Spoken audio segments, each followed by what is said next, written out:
Blender 5.2 is here, and it's not just another update, it's a leap forward in how we animate, render, and create. Today, let's break down the most important features of Blender 5.2 in a way that feels natural, simple, and exciting. First up, the brand new experimental physics system, animators. This is huge. Hair and cloth simulations now move with the realism we've been waiting for, smoother collisions, more natural flow, and less headache when tweaking scenes. It's still experimental, but it's laying the foundation for the future of Blender physics.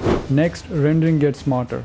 The fast global illumination system has been optimized, fewer bugs, less noise, and faster results. Combine that with the EV enhancements, where instancing is now up to twice as fast and lights can be controlled with camera ray visibility. Cleaner renders, faster previews, and more control in your scenes. Blender 5.2 also introduces online asset libraries. Imagine browsing and downloading assets directly inside Blender without leaving your project. It's a game changer for workflow speed, especially for teams or creators who rely on shared resources. For professionals, color accuracy matters. Blender now supports expanded input color spaces from Apple, Arri, Canon, Sony, and Blackmagic cameras. This means your footage stays true to its source, whether you're compositing, grading, or rendering cinematic projects. And that's not all. Geometry nodes assets now need resaving for compatibility, but once updated, they're smoother to use. The screen space ray tracing overhaul fixes long-standing usability issues, making reflections and lighting more predictable. Plus, performance boosts across the viewport and instancing mean Blender feels lighter even in heavy projects. Blender 5.2 isn't just polishing old tools, it's pushing boundaries. From physics to rendering,